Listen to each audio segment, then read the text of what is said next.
Muy buenos días, mi nombre es José Luis Hidalgo y me corresponde en este momento hablar sobre las causas de justificación para el cometimiento de un delito. En primer lugar hablaremos de la legítima defensa, que no es más que una acción necesaria contra una agresión ilegítima, ya sea actual o inminente, que no debe ser provocada, o al menos no suficientemente provocada, por aquel sujeto o persona que va a invocar esta causa de justificación como eximente de la responsabilidad penal. La legítima defensa es también denominada como justificación común, debido a que se es aplicable a cualquier tipo de persona sin discriminación ninguna. A excepción de aquellas causas justificadas que son particulares a personas, dependiendo de las características de los grupos o personas a las que se puedan aplicar.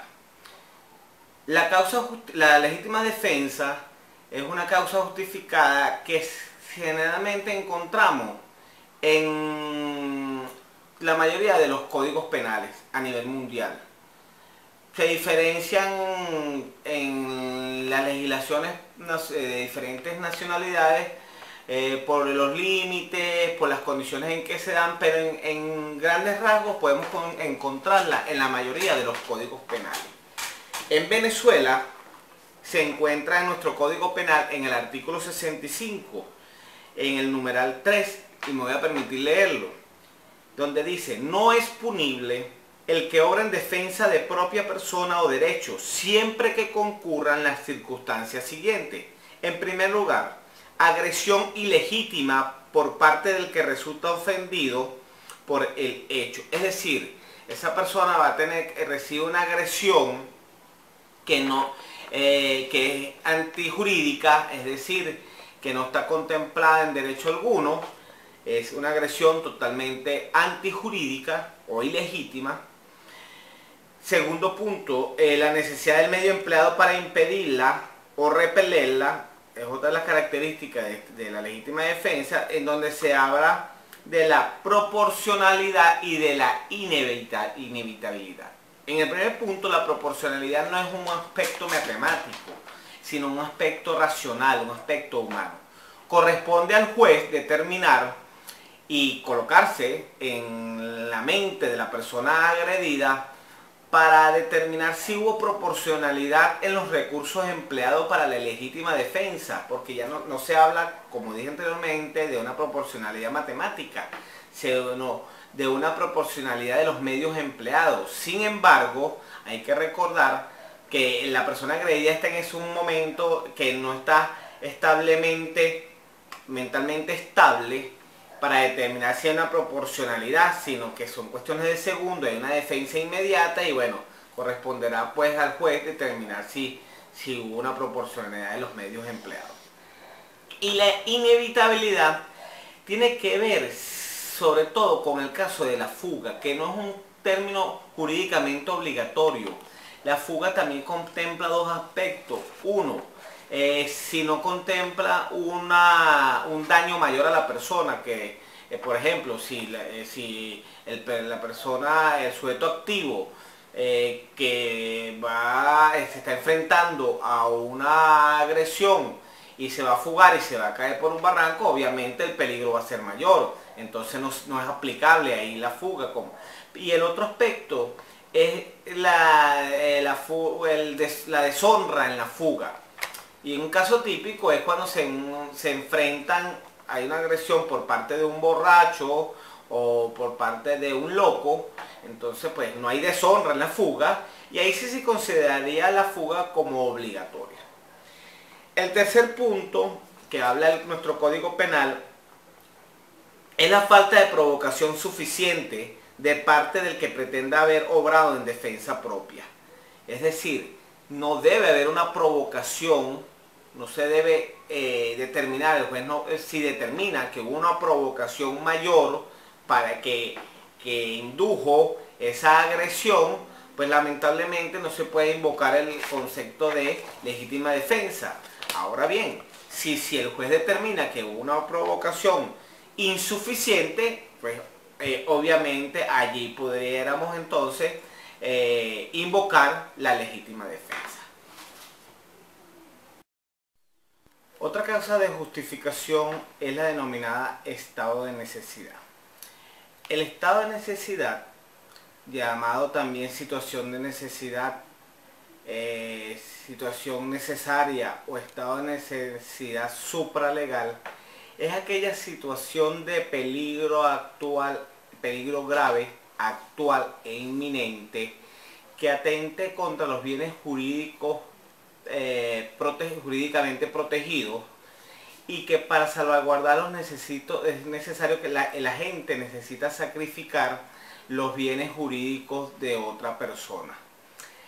En este punto es necesario aclarar que nuestra legislación limita los bienes jurídicamente protegidos como la vida propia y la integridad física o la vida propia y la integridad física de otro. Entonces, el estado de necesidad se aplica cuando hay un peligro actual grave e inminente hacia esos bienes jurídicamente protegidos. Ese estado de necesidad aparece en el ordinal 4 del artículo 65 de nuestro Código Penal, donde dice, me permito leerlo, que no es punible el que obra constreñido por la necesidad de salvar a su persona o la de otro, de un peligro grave e inminente, al cual no haya dado voluntariamente causa y que no pueda evitar de otro modo. Y haciendo un análisis con el derecho comparado, pudiéramos hablar, por ejemplo, en el caso de la legislación española, donde se habla que el peligro grave e inminente, peligro grave, actual e inminente que aparece en nuestras leyes, no puede ser invocado cuando ese peligro atañe a la profesión de una persona, de la gente. Por ejemplo, un bombero, que en el caso español, que abandone a una víctima para salvaguardar su vida propia y después invoque el estado de necesidad, no pudiera hacerlo porque el peligro ahí no es producto de una eventualidad, sino que es parte de su profesión. Volviendo a nuestras leyes, entonces seguimos hablando del estado de necesidad que nos habla de ese peligro actual, ese peligro grave y actual, es decir, que está ocurriendo en el momento, e inminente, que está próximo a ocurrir, que ya está a punto de ocurrir. Entonces se tienen que dar esos casos.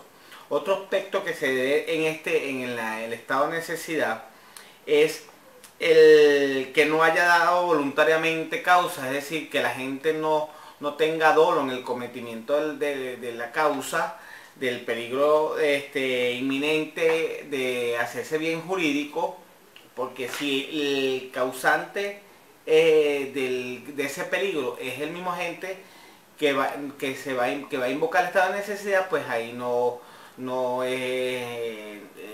se puede invocar el estado de necesidad en ese punto.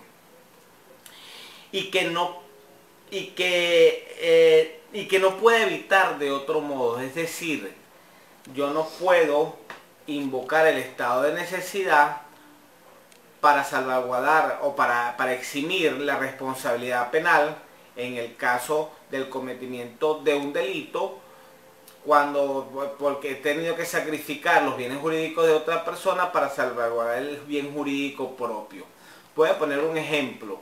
Una persona que esté perdida en un bosque y que se está muriendo de hambre y encuentra una cabaña, pues en ese momento, si no hay otra forma de subsistir, tendrá que robar y para alimentarse puede invocar ese estado de necesidad. Pero si es una persona que está indigente y puede obtener esos alimentos en un instituto de beneficencia, en comedores públicos, no puede invocar el estado de necesidad. Ahí es donde está la diferencia, que no se puede invocar cuando no puede ser evitado de otro modo. Otra causa eximente de la responsabilidad penal es la denominada ejercicio de autoridad. Como su nombre se indica, la autoridad pues es la condición jurídica de potestad que tiene una persona sobre otra, y tiene que ver con la legitimidad del cargo o la legitimidad de la figura de potestad y la debida obediencia. Se ve mucho en el cumplimiento de alguna orden que sea emanada de un superior a un subordinado, en donde se asume que las órdenes son legítimamente concebidas dentro de la condición de derecho, y no se puede esgrimir que hay una ilegitimidad en esas órdenes. Si el agente que recibe la orden no desconoce que es ilegítimo, pues simplemente tampoco tiene responsabilidad, porque se asume que el ejercicio, la autoridad que ejercida sobre él es la que está ejerciendo la debida potestad marcada en derecho. A eso es lo que se denomina ejercicio de autoridad. Tiene que ver con la causa de justificación de las órdenes emanadas legítimamente de un superior a un subordinado.